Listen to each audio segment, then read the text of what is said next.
되는지라. 바울이 제2차 선교여행 전략은 아시아권 전 지역을 복음화하는 계획이었습니다. 그 계획이 현실화되고 있었습니다. 성공적이었죠. 그런데 어찌된 일인지 하나님이 아시아 지역 선교 복음화를 맡고 있었습니다. 철저하게 통제하고 있었습니다. 그 사실을 하나님은 아브라함에게 사인을 보내요. 인지할 수 있도록 첫 번째 사인을 보냅니다. 말씀을 전하지 못하게 하시거늘 바울이 알아차리지 못합니다. 두 번째 사인을 보냅니다. 예수의 영이 허락지 아니했다. 아시아 지역 복음 전하는 일을 여전히 바울은 인지하지 못합니다. 세 번째, 밤에 환상 중에 마게도냐 사람이 나타나서 도와달라는 모습을 청각적으로 시각적으로 듣습니다. 그때 비로소 하나님의 뜻인 것을 알고 모든 걸 내려놓고 하나님이 지시하는 방향으로 움직입니다. 이것이 바울 신앙이고 바울의 믿음입니다. 바울은 왜 인지를 못한 거였을까요? 계획이 너무나 성공적으로 잘 되고 있었기 때문입니다. 과정이 성과가 눈에 확실하게 보였기 때문입니다. 그것을 내려놓는 것이 너무 힘든 거죠. 조건이 악조건이고 상황이 막히면 뚫고 지나가려고 애를 썼지 하나님이 왜 막고 있는가에 대하여 눈치를 채지 못했습니다. 성공적이고 성과가 좋다 그러면 거기에 기득권까지 행사를 하게 되면 도저히 내려놓기가 어렵습니다. 내가 교회를 개척했는데 교회가 성장을 해요. 100명, 1000명, 5000명, 10,000명 성도들이 불어납니다. 숫자적으로 번성하는 거죠. 어느 날 하나님이 그 모든 사역을 내려놓고 섬 마을로 가서 목회하라 사인을 보냅니다. 이 성과가 너무 큰 벽이기 때문에 하나님의 음성 사인을 들을 수가 없습니다. 거의 그렇습니다. 하나님이 사인을 줬다고 한들 그것을 내려놓을 경우는 그 수는 굉장히 적습니다.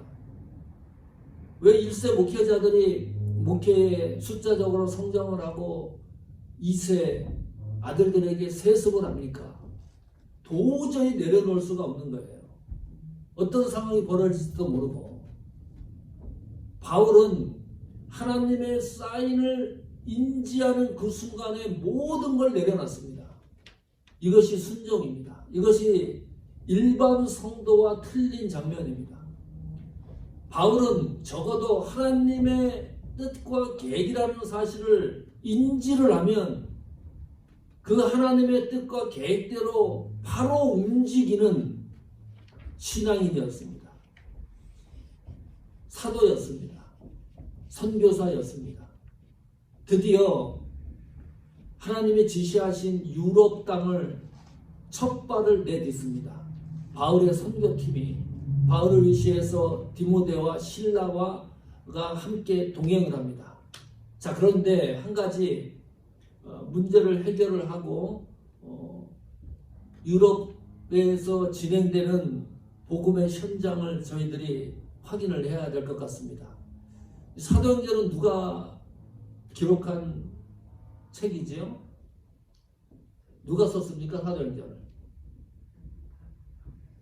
바울이 썼습니까? 디모데가 썼습니까? 실라가 썼습니까? 네. 저자도 모르고 지금 사도행전을 보고 있어요. 네. 최소 저자는 알아야지. 누가가 썼습니다. 근데 이상하죠? 뭐가 이상할까요?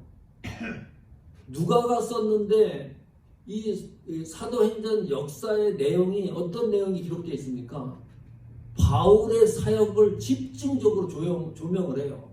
선교 사역을. 후반부에 들어서는 계속 바울이 선교 사역을 역사하는 것을 역사적 관점에서 기록을 해놨어요. 바울이 기록한 이 사도행전이 아닌데 바울이 기록한 것처럼 느껴진다니까요. 너무나 세세하게 설명을 하고 구석구석을 조명을 해놓고 있기 때문입니다.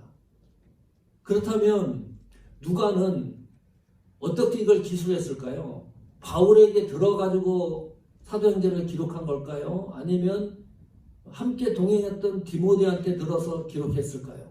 신라에게 들어서 기록했을까요? 아니면 주위에 있던 어떤 사람들의 증언을 가지고 종합을 해가지고 사도행전을 기록했을까요? 궁금하잖아요.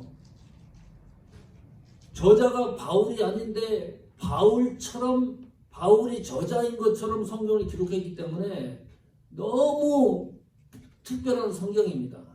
그래서 이 문제가 좀 해결이 되면 훨씬 쉬워집니다. 성경을 이해하는데. 누가이기 때문에 저자가 이 주어를 어떻게 사용하냐 하면 16장 1절에도 바울이 16장 3절에도 바울이 그렇게 기록을 해요. 즉 3인칭을 쓰는 겁니다. 자, 사도행전 16장 10절 봅시다. 사도행전 16장 10절. 바울이 환상을 본 후에 우리가 곧 마게도냐로 떠나기를 힘쓰니 이는 하나님이 저 사람들에게 복음을 전하라고 우리를 부르신 줄로 인정하며라. 느끼시나요? 주어가 바뀝니다. 바울이 환상을 본 후에 그 이후부터는 주어가 바울에서 3인칭에서 우리로 바뀌어요. 우리는 1인칭 복수가 우리예요. 그러면 지금 사도행전을 기록하는 저자가 누가이기 때문에 우리 안에 누가가 포함되는 겁니까? 포함이 되지 않는 겁니까? 포함되는 거죠. 우리 교회에 그랬을 때 내가 포함되는 거예요? 안 포함되는 거예요? 포함되죠. 우리 집 그랬을 때 내가 포함되는 거죠. 우리 아버지 그랬을 때 내가 포함이 되는 거죠. 그렇다면 사도행전 16장 10절에 보니까 누가도 이 선교 여행에 동행을 하고 있다는 증거가 되는 겁니다. 그러니까 이렇게 세세히 기록이 되는 거예요. 11절 한번 볼까요? 16장 11절에 우리가 드로아에서 배로 떠나 사모드라게로 직행하여 이튿날 네아폴리로 가고, 여기도 보니까 주어가 우리로 표기됐습니다. 누가는 이 선교 여행에 함께 동행을 했는데 누가의 동행한 사역에 대해서는 성경이 또 침묵을 해요. 참 이상합니다. 바울이 높여져요. 계속해서 바울이 주도하는 것처럼. 바울 옆에는 디모데도 있고 신라도 있고 누가도 함께 동행을 하고 있는데 누가의 모습은 거의 성경에서 자취를 감춥니다. 그리고 기록으로만 남겨요. 누가를 생각하면 돋보이는 이 누가의 모습인데 다른 사람을 뛰어나게 하는 동력자의 자세가 있었다. 누가를 보면. 누가가 뛰어날 수 있는 상황인데 누가의 모습은 보이지 않고 다른 동력자를 부각시키는 그런 신앙과 믿음의 동력자였다. 그러니까 협력해서 선한 역사가 일어나는 거죠. 그래서 이제 이해를 하는 겁니다.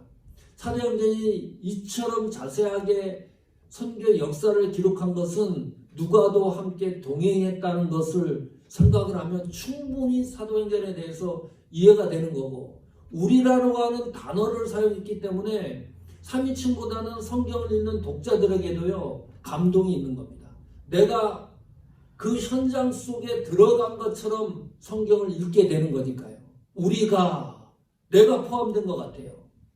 드로아에서 배로 떠나 사모드라게로 직행하여 이튿날 네아폴리로 가고, 자 드디어 바울 일행이 유럽에 첫 발을 내딛습니다. 그리고 복음을 전하기 시작을 합니다. 그 11절이 그런 내용입니다. 드로아에서 배로 떠나서 드디어 유럽 지역에 첫 발을 내딛는 선교사가 됐습니다. 사이판 최초의 선교사가 누군지 압니까? 우리 김경자 사모님, 네. 김봉래 목사님이세요. 이건 역사적인 기록입니다. 그리고 그 사이판 교회가 1000여 명이 넘는 교회로 확장시키지 않았습니까? 지금 바울이 유럽 첫 번째 선교사의 이름을 등재하면서 유럽에 첫 발을 내딛습니다. 왜 유럽으로 가는 거예요? 하나님이 지시했기 때문에 그럽니다. 하나님 뜻을 바울이 인지했기 때문입니다. 하나님 계획대로 움직이는 거예요. 포기할 수 없는 아시아권 선교 성공을 눈앞에 두고 모든 걸 내려놓고 유럽 선교 지역으로 들어가는 겁니다. 그러면 적어도 첫 발을 내딛으면 마게도냐 사람을 만나는 신비한 일들이 일어나야 되잖아요. 하나님 지시대로 지금 움직이는 거니까. 유럽 땅에 첫 발을 내딛었는데 아무것도 없는 겁니다. 광활한 사막 같아요. 사막. 뭐 돕는 사람이 있습니까? 하나님 지시대로 움직이고 있는데 뭐 천사가 나타나서 돕는다든지 꿈의 환상으로 봤던 마게도냐 사람이 나타나가지고 좀 도움은 좋은데 극적인 효과만 나타나야 되는데 전혀 그런 모습들이 보이지 않아요. 그냥 보니까요. 얼마나 이 현장감이 있냐 하면 11절 다시 보십시오. 세 지역을 통과합니다. 드로아에서 배를 탔죠. 사모드라게를 도착을 했는데 거기에 머물지도 않습니다. 그냥 직행합니다. 빠르게 빠져나갑니다.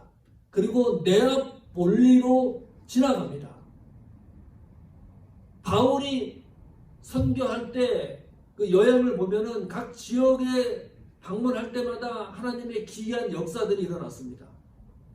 복음이 전하게 되고 어떤 변화들이 일어나는 것을 성경이 꼼꼼하게 기록을 하고 있는데 어찌된 일인지 하나님 지시대로 유럽 땅에 가서 복음을 전하러 갔는데 아무 일이 없어요.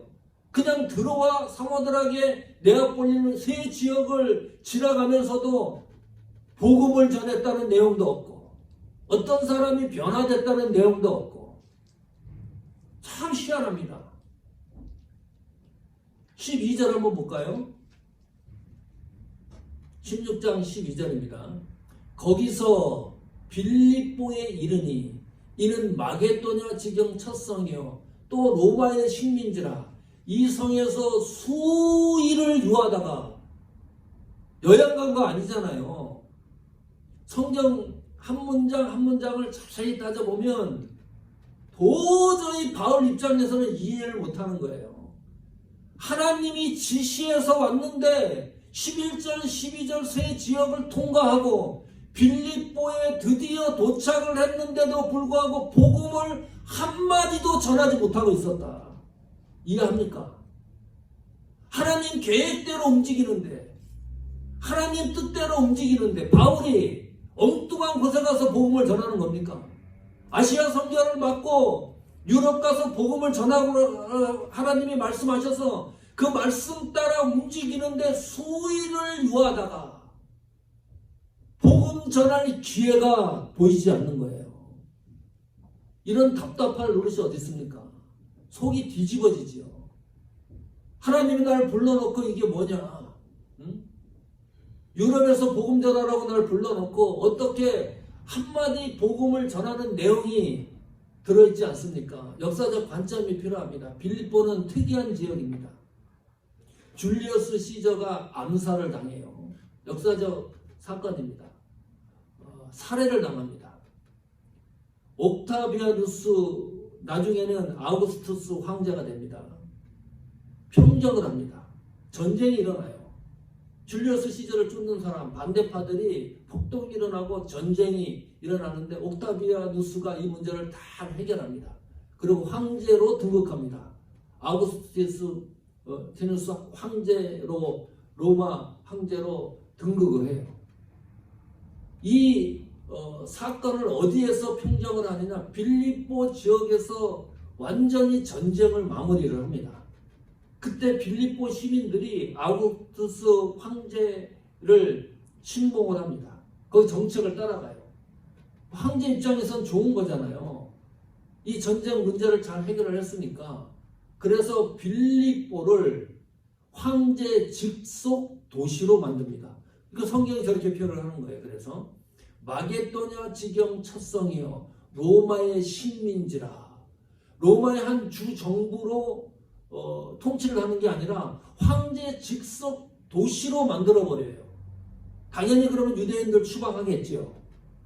또 세금, 공물에 대한 세금 혜택도 줍니다. 그 빌립보시에 사는 모든 사람들에게는 혜택을 줘요. 로마 시민권처럼.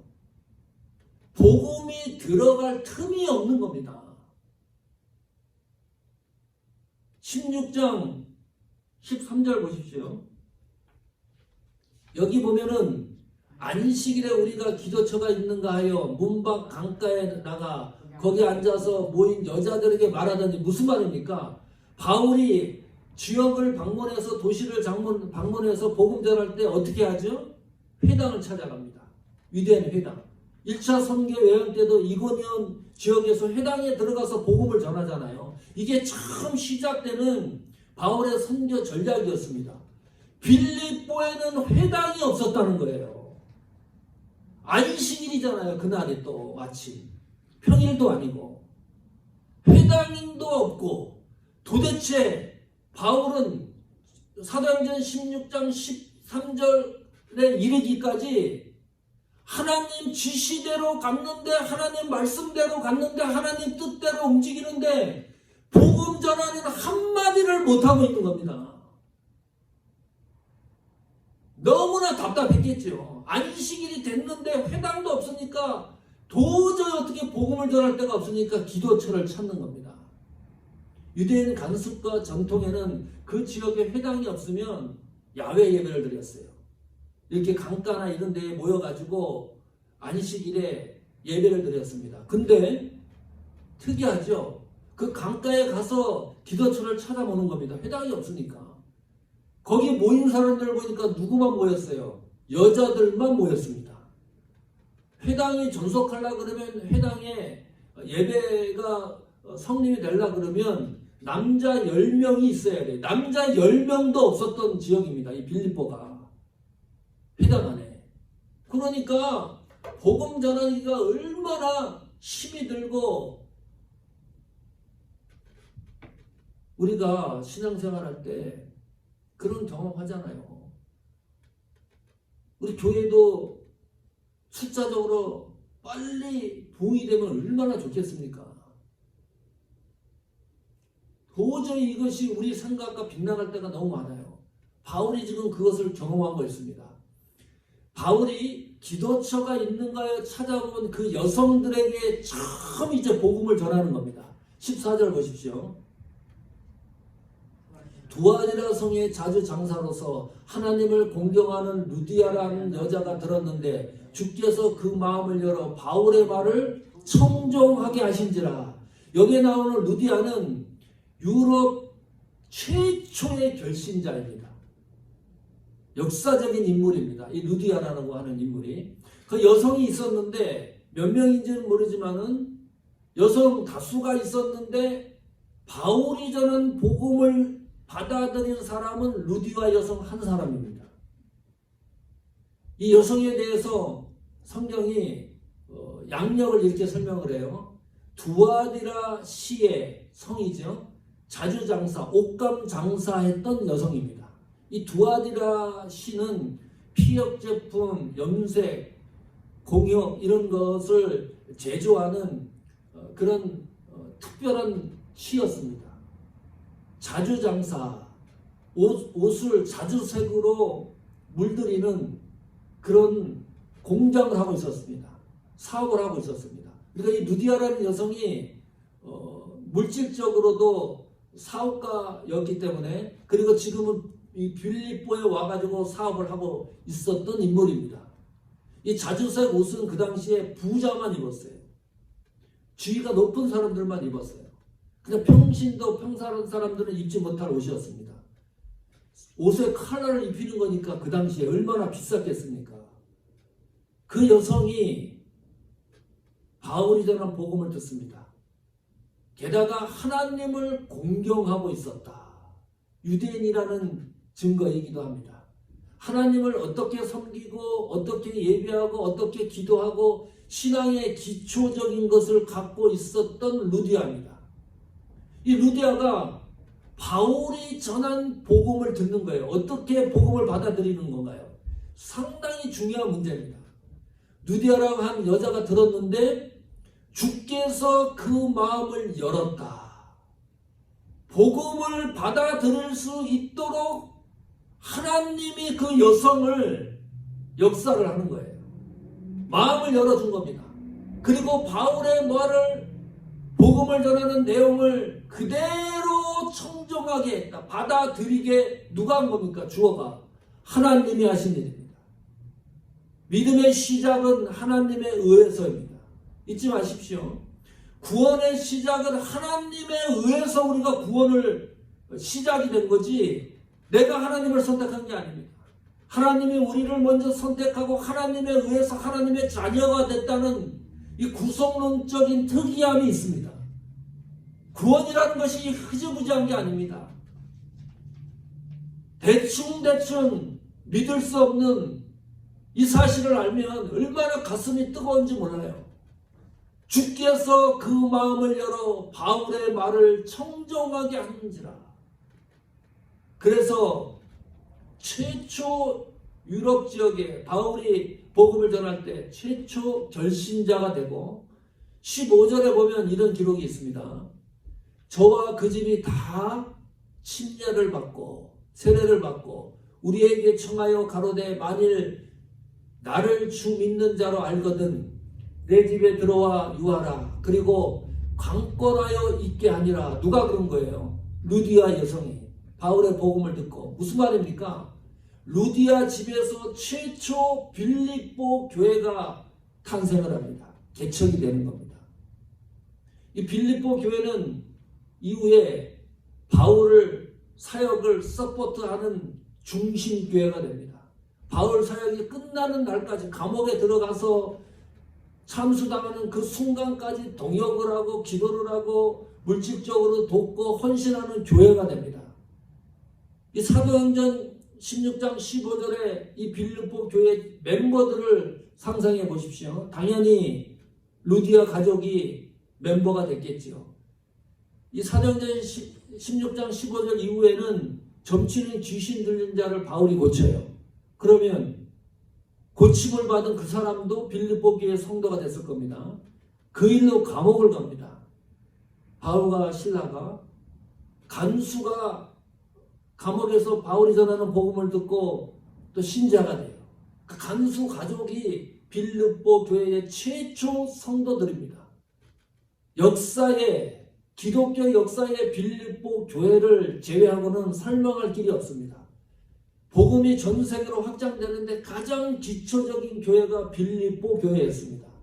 바울이 빌립보 교회를 얼마나 생각을 하는지 확인해 보십시오. 빌립보서 4장 1절입니다.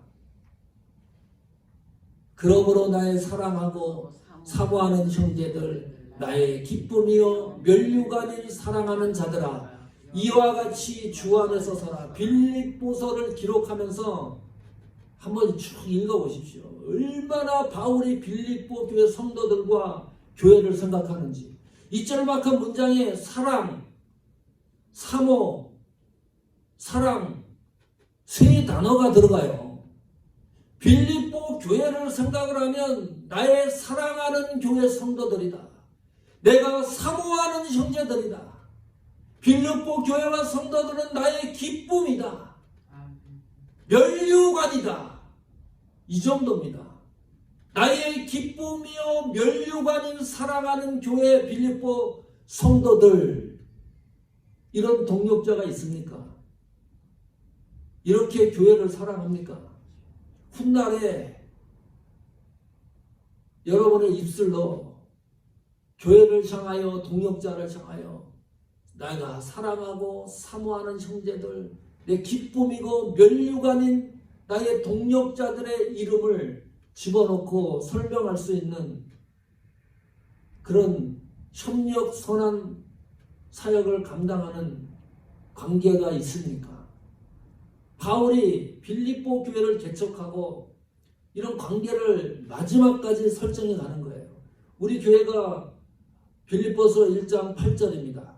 이 말씀 위에 세워진 교회입니다. 바울이 이렇게 얘기를 해요. 이게 우리 교회에 이 말씀의 기초에 세워진 거 아닙니까? 어느 정도로 교회를 사랑하느냐? 예수 그리스도의 심장으로 너희 무리를 어떻게 사모하는지 하나님이 내 증인이시니라. 예수 그리스도 심장으로 사랑하는 거예요. 내 개인의 감정으로 사랑하는 게 아니라 게다가 하나님이 내 증인이시니라. 이렇게 자신 있는 경우를 들어봤습니까? 부정을 저지르고 도망가기 위해서 하나님이 내 증인이라고 막 갖다가 붙이는 경우는 들어봤어도 심장으로 무리를 사랑하는 이 사실이 하나님이 내 증인이라고 말할 정도로 빌립보 교회와 바울 간의 사역의 관계가 깊고도 넓었습니다. 루디아는 하나님이 바울 사역을 위해서 기독교 역사를 위해서 붙여준 인물입니다. 하나님이 인연을 맺게 해준 관계입니다. 바울과 루디아는 그 관계를 너무나 마지막 순간까지 소중하게 여겼습니다.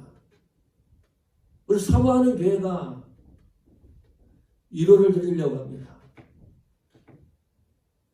이렇게 눈으로 봐서는 모래알 같기도 하고 금방 부흥이 돼가지고 몇백 명, 몇천 명이 되는 것도 아니고 굴곡이 있고 잘 생각해 보십시오. 하나님이 어떻게 내 감정과 생각과 정서를 리드하고 있는가를 잘 살피셔야 됩니다. 우리 집에서 예배 드릴 때 그때 한기면 장로님이, 지금은 장로님은 안수지사님이었습니다. 피택 안수지사님이었습니다. 그냥 가만히 있으면 대형교회 장로님이 되실 분입니다. 예배당도 없었습니다. 그냥 가정에서 드리는데 오셔가지고 그 다음 주일날 예배당도 없는 교회에 등록을 했습니다. 그리고 우리 고신교단에서 장로님으로 임직을 받았습니다. 그냥 그렇게 될 수도 있겠지 생각할 수가 있는 문제가 결코 아닙니다. 우연이라고 하는 것은 존재하지 않습니다. 우리 김경자 사모님 한국에 계셨다가 여기 오셨잖아요. 우리 교회 성도들 몇 명이 다 그렇다는 거예요. 여기 오셨는데 베델교회가 보통 큰 교회입니까? 미 전체에서도 손꼽히는 교회 아닙니까? 그 교회 장로님이에요. 그 교회 안수집사님이 둘째 아드님이에요. 그 대형 교회를 마다하고 목사님에게 이야기를 하고 저도 편지를 쓰고 사모님이 저희 교회에 오셔서 사역을 하려고 그러니 목사님 허락해 주십시오. 정직하게. 그렇게 해서 우리 교회에 작은 교회에 오신 거 아닙니까? 이게 사람의 생각과 뜻과 계획으로 되어지는 겁니까? 천변의 원사님도 보세요. 주일날 목사 설교를 듣지 않고 등록한 첫 번째 교회입니다. 특이한 케이스입니다. 수요 기도에 오셨어요. 기도회 같이 하고 그 주일에 저희 교회에 등록하지 않았습니까? 가만히 생각하면 저에게 있어서는 기도의 동지입니다.